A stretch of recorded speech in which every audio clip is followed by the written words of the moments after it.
Hi అండి. Welcome to me ఆవలక్క.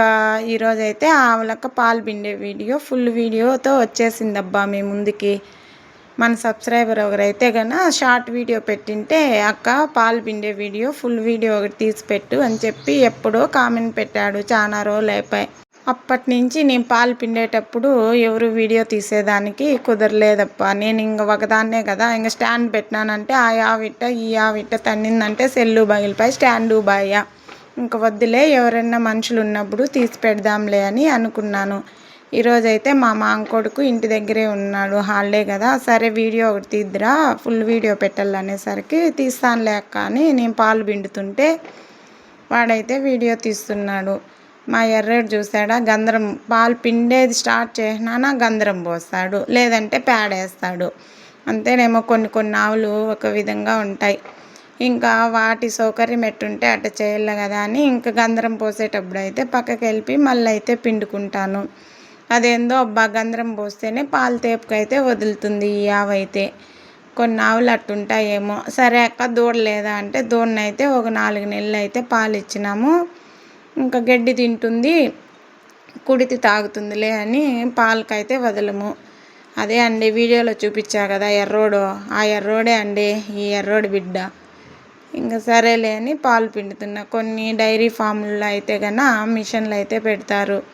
ఎందుకబ్బా మిషన్లు, మన చేతులు ఉండగా చాలామంది చెప్పారు మిషన్ తెచ్చుకో సులువుగా ఉంటుంది అని.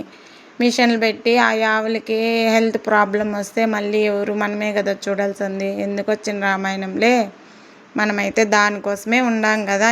ఆ పని కన్నా ఇంకేం పని చేయాలా అనే లెక్కలో నేనైతే ఒకదాన్నే పిండుకుంటానబ్బా. ఇప్పుడైతే 3 ఆవులు ఉన్నాయి. ఒక ఆవు అయితే సూలు, 2 ఆవుల దగ్గర అయితే పొద్దున్నే సాయంకాలం పిండుతున్నాము. నువ్వు ఒకదానివే పిండుతావా, మీ ఆయన పిండడా అక్క అంటే నేను ఒకదాన్నే అబ్బా. మా ఆయన అయితే ఇంటి దగ్గర ఉన్నప్పుడు అయితే వస్తాడు, లేదంటే నేనే పిండుతాను పొద్దున్నే సాయంకాలము.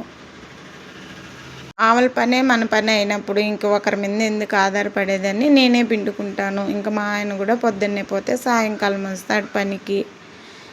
ఆయన ఎందుకులే ఇబ్బంది పెట్టేదని చెప్పని నేనే పిండుకుండేస్తాను. సరే ఆ ఆవు తందా అనుకుంటున్నారా, ఈ ఆవు అయితే తందు. మా పిల్లోళ్ళు ఇంటికి వచ్చినప్పుడు కూడా మా పిల్లోళ్ళే పిండుతారబ్బా. ఏమీ అందు, కాలు కూడా అట్లా ఎత్తలా. చూసారా, కొన్ని ఆవులు అయితే తాళ్ళు కట్టి పిండల్లా. మేమైతే ఒక ఆవుని పట్టుకొచ్చిన్నాం, బోడావుని, లాంగ్ వీడియోలో చెప్పాను. అదైతే తాడు కట్టందే పాలు ఇచ్చేది కాదు. భయపడతా పిండల్లా. దీని దగ్గర అయితే ఆ భయమే లేదబ్బా. పిండుతుంటే అట్ట కదలను కానీ కదలదు. చూసారా, మీరే చూస్తున్నారు కదా. నేనైతే ఫాస్ట్ అయితే పెట్టినలా, నేను ఎట్ట పిండినానో అట్లే పెట్టినానబ్బా వీడియో అయితే. కొన్ని ఆవుల దగ్గర అయితే పాలు పిండాలంటే చేతులు నొస్తాయి, ఎందుకంటే అవి పిండేదానికి గట్టిగా ఉంటాయి కాబట్టి. మా ఆవు కూడా ప్యాచీలు ఆవు చూపించాను కదా, ఆ ఆవు దగ్గర పిండాలంటే అంత కష్టం అబ్బా. మొత్తం మన శక్తి ఎంత ఉండదో అంత పిండల్లా. ఆవు దగ్గర పిండే గుందికి తల ప్రాణం తోక్కొస్తుంది. ఈ ఆవు దగ్గర అయితే అట్లా కాదు, తన్నేది కానీ లేదంటే అట్ట జరిగేది అట్లాంటివి ఏమీ చేయదబ్బా. అవన్నీ చూసే ఫస్ట్లో నేను పట్టుకొచ్చుకుంటా, ఎందుకంటే మా ఆయన ఉండడు కదా, నేను ఒకదాన్నే కాబట్టి నాకు అనుకూలంగా పాలు పిండేదానికి, కుర్తికి గడ్డికి అనుకూలంగా ఉండే ఆవులే చూసి పట్టుకొచ్చేటప్పుడు తీసుకుంటా అబ్బా. ఎర్రని దగ్గర అయితే పాలైతే పిండేసాను. చూసారా, కదిలిందేమో. ఈ కర్రోడు వాడు గంధరం పోస్తాడు, వీడైతే పేడ వేసాడు. మామూలుగా అయితే గంధరం పోస్తా అన్నాడు, ఈరోజైతే పేడ వేసాడు. ఇంకేం చేయలేం కదా, అవి మూగజీవాలు, అవి చెప్పలేవు, మనం అర్థం చేసుకోలేము.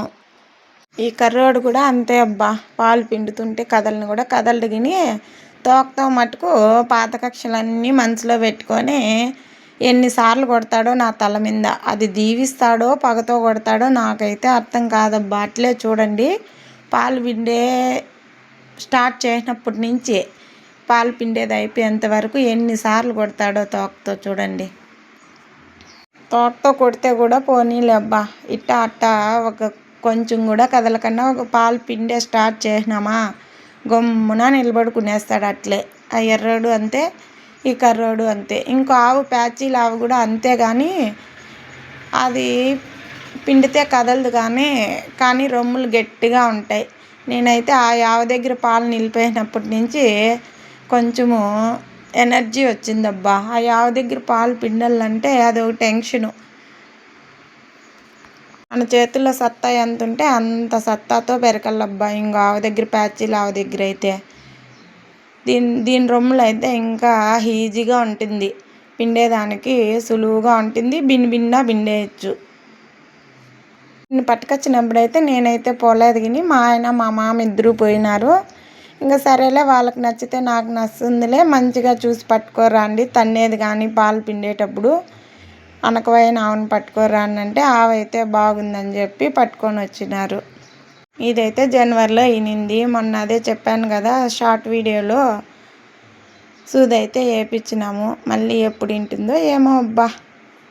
దీనికి కూడా దూడను అయితే వదలము. దూడను వదలకన్నానే ఆవు దూడకు కూడా 6 నెలలు అయితే అయింది. ఇంకా అవి గడ్డి కుడితి బాగా తింటున్నాయని చెప్పని పాలకు వదలకన్నా పాలు అయితే పిండుకునేస్తాము.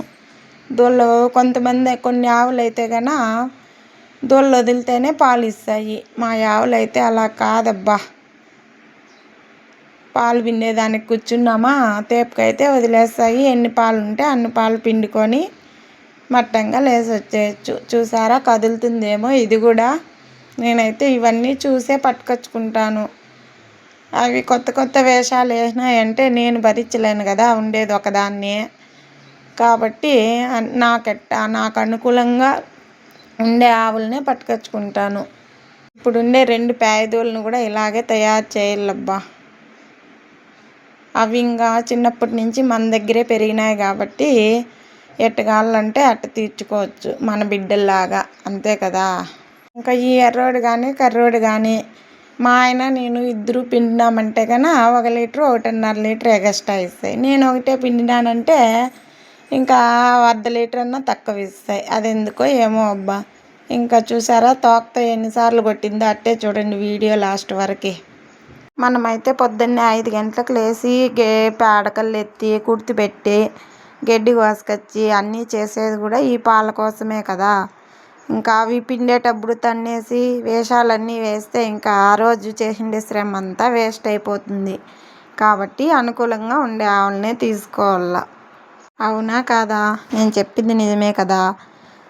ఈ పాలు పిండేదైతే నాకైతే ఫస్ట్ అయితే రాదు. నేనైతే ఆవులని తీసుకొని ఇప్పటికైతే 2 సంవత్సరాలు అయితే అవుతుంది. అంతకుముందు అస్సలు రాదు నాకు పాలు పిండేది. ఇంకా ఫస్ట్లో అయితే కొంచెం కష్టంగానే అనిపించింది. ఇప్పుడైతే ఎన్ని పాలైనా పిండేస్తాను. ఎవరికైనా అంతే కదబ్బా. ఫస్ట్లో ఏ పని కూడా కానీ కష్టంగానే అనిపిస్తుంది. ఇంకా చేస్తా ఉంటే ఇంకా అది మన పని. ఇంకా నేర్చుకున్నాం కాబట్టి కంపల్సరీ మనకి ఈజీగానే అనిపిస్తుంది. ఫస్ట్లో ఎవరికైనా కష్టమే అబ్బా, పిండలేరు. కొంతమందికి అయితే చేతులు పట్టకపోతాయి, ఏళ్ళు పట్టకపోతాయి, అలవాటు లేని వాళ్ళకి. ఇంకా ఒకసారి పిండేసి మళ్ళీ 2-3 నెలల తర్వాత అయినా పిండలేము.